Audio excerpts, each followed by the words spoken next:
And in the Misty Valley, a place where two different worlds cross paths by pure chance. That day, I found something that changed my life forever. Two newborn, horse-like Pokémon lying weak and helpless on the grass.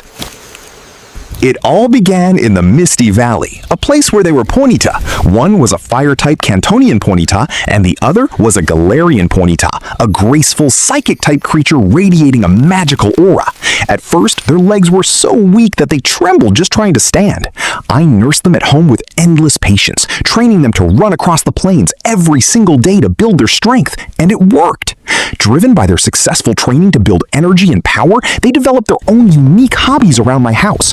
The Fire Ponyta was highly active, constantly dashing around my living room every day as if he was about to burn the whole house down. In stark contrast, the Fairy Ponyta was calm and gentle, filling my entire bedroom with flowers and plants, making me feel like I was sleeping in a beautiful flower garden. Then, a miracle happened. Once they completely trusted me, the Fire Ponyta's burning mane no longer felt hot to the touch. Meanwhile, the Galarian Ponyta would always gaze at me with her beautiful, curious eyes. We became an inseparable team. But our peace was shattered in an instant. From behind the mountain ruins, a terrifying monster emerged. Rhyperior, a colossal ground and rock-type Pokémon with massive attack stats that even surpassed Tyranitar. The Rhyperior went on a rampage, heading straight toward our city. With a deadly combination of stab, edgequake attacks, it pulverized everything in its path. Its rocky hide was shielded by the solid rock ability, making ordinary attacks completely useless against it. Its physical defense was just too solid. The city was in grave danger, and there was no time to call for help. I looked at my two Ponyta. There was fear in their eyes, but there was also a burning fire of determination. On the brink of despair, our bond triggered something extraordinary. Beneath a sky choked with dust, both of my Ponyta were enveloped in a blinding light of evolution. They had reached level 40! Standing before me now were two new rulers, Kantonian Rapidash, the speedster capable of running up to 240 kilometers per hour with a violently blazing mane, and Galarian Rapidash, a majestic psychic and fairy-type unicorn carrying healing magic! Rhyperior tried to intimidate us by using Swords Dance and Rock Polish to boost its power, but we knew its weakness. Rhyperior has a massive, heavy body and incredibly low speed. That was the blind spot we were going to exploit. The battle began. Rhyperior unleashed a barrage of giant boulders using Stealth Rock. However, clocking in at 240 kilometers per hour, the Fire Rapidash dashed like lightning, distracting Rhyperior and blinding it with a combination of fire attacks. The furious Rhyperior retaliated with a devastating ground slam. Fire Rapidash was blasted back, heavily injured, but this is where the real miracle happened. Galarian Rapidash used her magical abilities to heal her partner's wounds instantly. Not only that, her Pastel Veil ability shielded us from any poison effects on the battlefield. Now, it's time for the ultimate strike. Taking advantage of Rhyperior's slow speed, both of my Rapidash attacked simultaneously from its blind spot. The combined force of pure fire and fairy energy delivered a direct, fatal blow to the heart of Rhyperior's defense. Rhyperior was successfully defeated, and the city was saved. Two creatures that were born incredibly weak have now grown into magnificent protectors. In the world of Pokémon, true strength isn't just about how hard you can hit. It's about the bond, the trust, and how differences can unite to create a miracle. Hello, fellow trainers and Pokémon lovers. Welcome to the Molecular Fusion Laboratory. I am Dr. Saga, and today, we are going to do something highly forbidden by science textbooks, but highly backed by our imagination. Pikachu, iconic, fast, and a nimble lightning controller, and Vaporeon, the master of water, able to melt into liquid and incredibly durable. Naturally, Vaporeon is weak against Pikachu. But what happens if we eliminate that rivalry and fuse their DNA? Introducing, we will look at their combined form, their evolution phase, and what devastating power is born from this union of water and electricity. Let's begin the experiment. Logically, we cannot directly fuse an adult Pikachu and Vaporeon. Their DNA is far too stable. The key lies within Eevee, the ultimate Pokémon of flexible evolution. We injected pure Pikachu DNA essence into Eevee, simultaneously exposing it to radiation from a waterstone shard. This forced Eevee's cells to adapt to both elements at once. Ladies and gentlemen, meet Pikachu. Incredible! Pikachu retains Pikachu's agility, but its body now possesses a cellular composition just like Vaporeon's. It can absorb electricity from the air and moisture from its surroundings. Those red cheeks now act as both a generator and a water condenser. But what about its power? Logically, water conducts electricity. This makes Pikachu's electric attacks far more lethal. Here is its first move, Hydrovolt. This attack is impossible to dodge because the water spreads the electricity over a massive area. And thanks to Vaporeon's genes, Pikachu can use the move Vapor Lock. Its body evaporates into a cloud of electrified mist. It becomes completely invisible, yet any enemy that steps into the vapor is instantly paralyzed by constant static shock. It's the ultimate offense and defense all in one. But our experiment doesn't stop there. What happens if we force Pikachu to evolve using both of their evolution stones? This is a massive gamble. Behold, the pinnacle of the Chimera project, Vaporeon! This is insane. Vaporeon no longer needs air. The gills on its cheeks filter both water and electricity directly from the atmosphere. It can survive in the distant ocean trenches or in the heart of the fiercest thunderstorms. Its power? Logically, absolute weather mastery. Its ultimate move, Oceanic Tempest. It summons a torrential downpour across the battlefield, turning every single raindrop into a live electrical conductor. It creates an environment where any contact with water means a shock of millions of volts. No ground or grass-type Pokémon could ever survive this. From Eevee to Pikachu, and finally to the legendary Vaporeon. Fusing water and electricity creates a creature with practically no natural weaknesses. It is the ultimate symbol of elemental unity. But remember, fellow trainers, this is all just an imaginative simulation in our lab today. In the real Pokémon world, the bond between a trainer and their Pokémon is far stronger than any DNA fusion. So, which Pokémon do you want to see fused next? Let me know in the comments below. And who knows, our lab might power up again for the next video. As a Pokémon marine ecosystem researcher, I am accustomed to the beauty of the underwater world. But that day, in the depths of the Hoenn Trench, something was wrong. Right towards us! Every water-type Pokémon, even the notoriously aggressive Gyarados, was swimming away from an ancient cave. Curious, I accelerated my diving scooter inside. The aura in this cave was so dense and suffocating, it made my chest feel tight. At the end of the cave, my eyes widened. There was a mysterious pitch-black egg that had never been recorded in any research journal. And what touched me was a Feebas resting beside it. In our world, Feebas is a Pokémon that is always shunned. Its appearance is haggard, its scales are dull, and it is often considered an ugly fish that even predators refuse to eat. It lives in loneliness, without friends. But in this cold cave, that Feebas looked so comfortable embracing the black egg, guarding it as if it were the most precious treasure in the universe.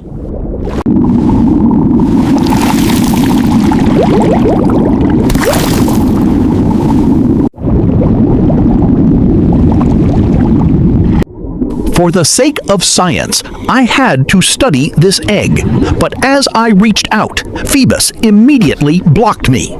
It threw its weak little body against my hand, its weary eyes radiating immense fear. Not fear of me, but the fear of losing that egg. I realized if I took this egg, Feebas would return to its dark solitude. "Come with me," I whispered inside my diving helmet. I decided to take them both to the laboratory.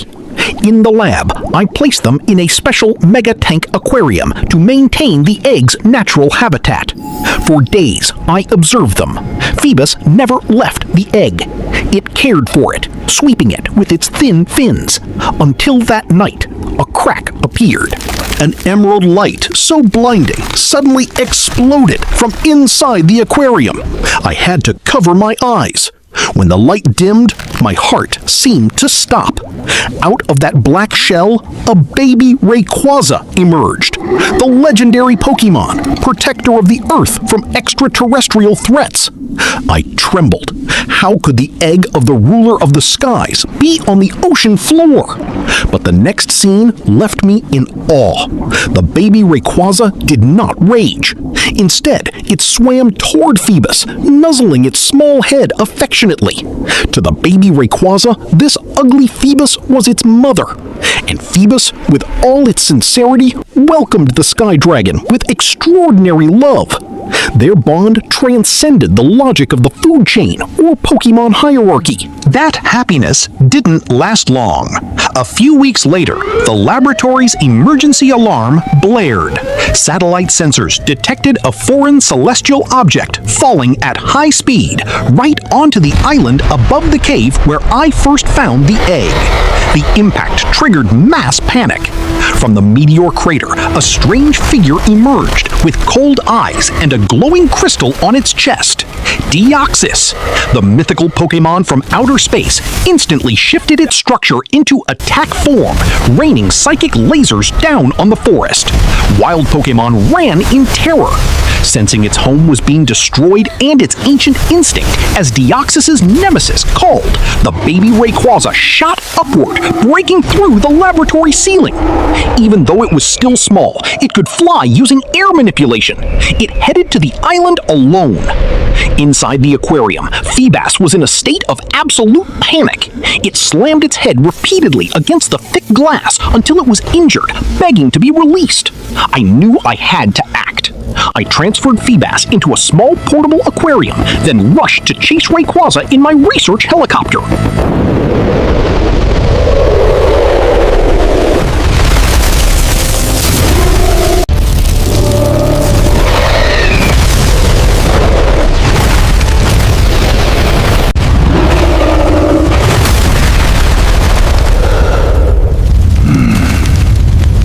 Upon arriving at the island, the sight before me was heartbreaking.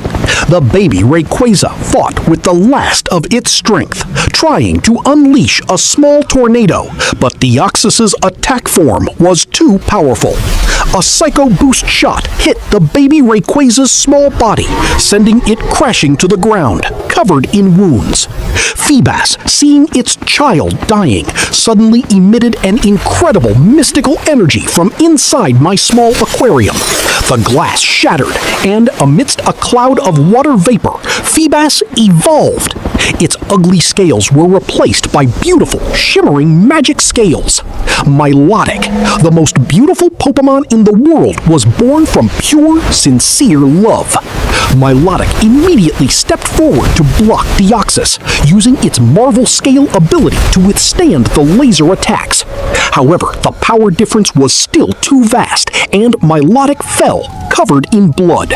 Seeing the mother who had cared for it since it was an egg severely injured, an ancient fury awakened within Rayquaza. Its small body was engulfed in massive cosmic energy, triggering an instant growth spurt. In a matter of seconds, it transformed into a majestic and terrifying adult Rayquaza. With a roar that shook the atmosphere, the giant Rayquaza lunged at Deoxys, biting it with its powerful dragon jaws, then flew at breakneck speed through the clouds, crossing the Earth's atmosphere to cast that threat back into the darkness of outer space.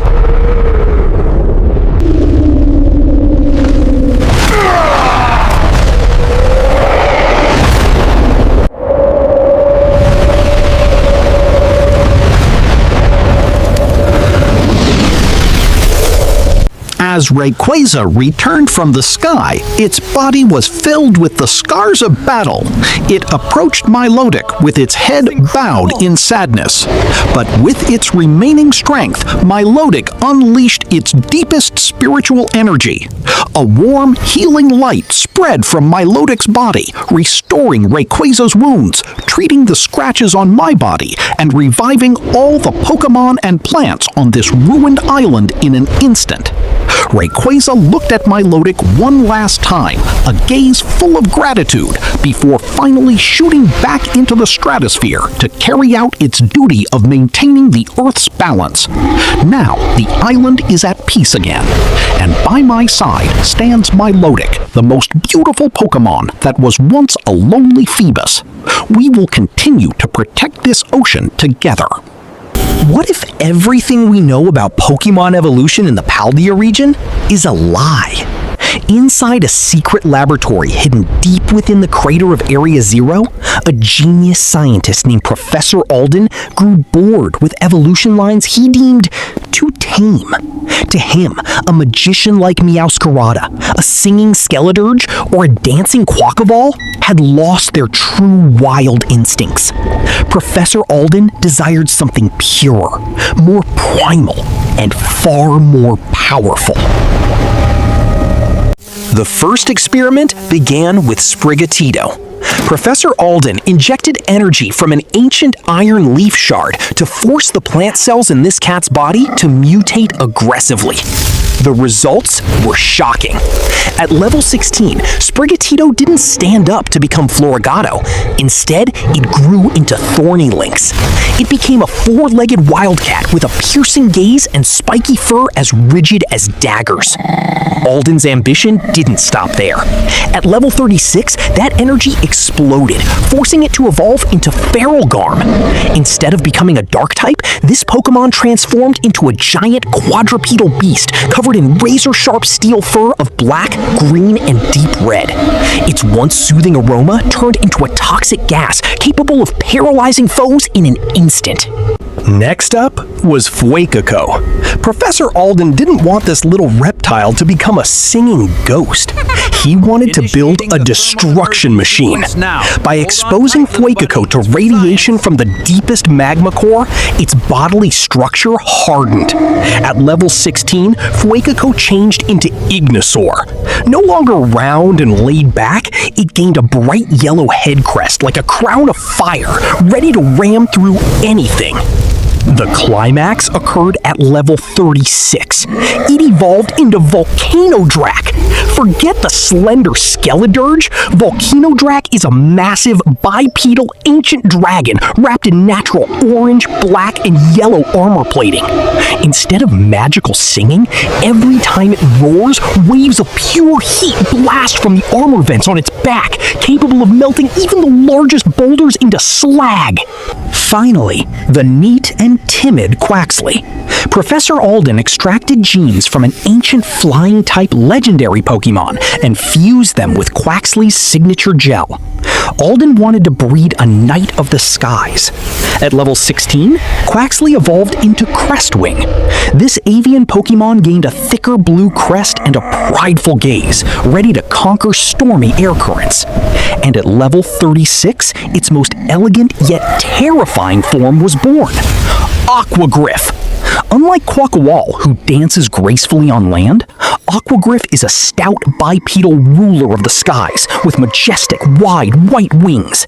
Its broad chest is heavily coated in a thick water gel structure that acts as an absolute shield against physical strikes.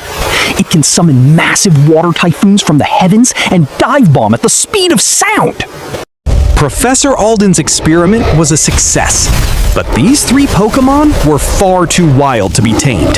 They broke out, destroying the Area Zero laboratory, and are now roaming free across the Paldea wilderness as alternate species never recorded in the official Pokédex.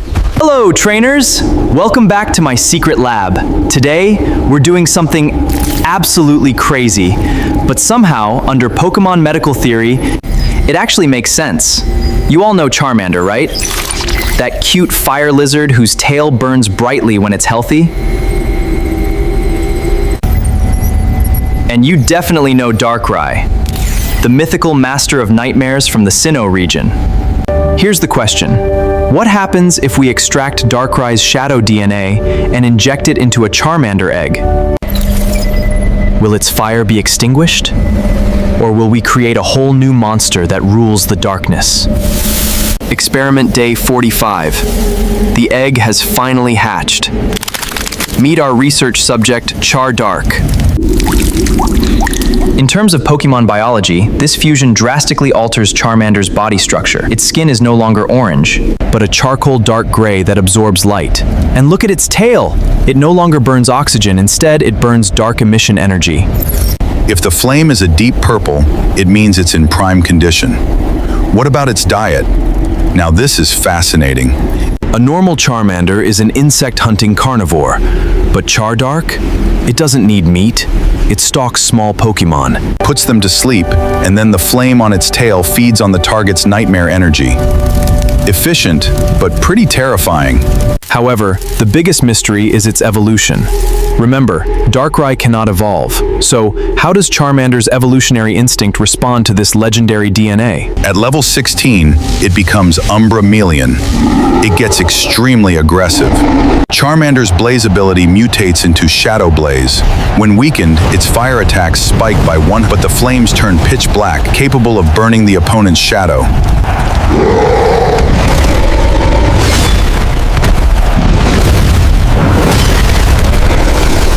And at level 36, we reach the climax. It evolves into Nightard. It's twice the size of a regular Charizard. Its wings are no longer leather, but a shadow cloak that phase through walls just like Darkrai. Its typing shifts completely to fire and dark. Its weakness to water vanishes because its shadow body allows physical objects to pass right through. But in return, it is now highly vulnerable to fairy and fighting types. As a scientist, I am blown away by the new moveset this Nightard has developed. This is no longer your ordinary flamethrower. First move, Dark Void Burst. It fires a fireball made of pure darkness. Upon impact, the surrounding area plunges into pitch black, instantly putting all opposing Pokémon into a deep sleep. Second move, Dream Eater Inferno. While the enemy is asleep, Nightard unleashes a black inferno. These flames don't burn the physical body. They incinerate the nightmare energy inside the opponent's mind. The enemy takes continuous damage while Nightard recovers its own HP. A brutally clever combination. Conclusion of this experiment? Fusing a starter Pokémon with a mythical Dreamweaver creates an ultimate apex predator. Nightard is the perfect blend of a fire dragon's raw power and underworld psychological manipulation.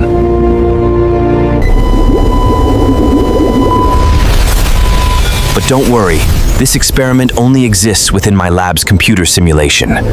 Or does it? What do you think? If Nightard were to Mega Evolve, how overpowered would it be? Write your theories in the comments down below.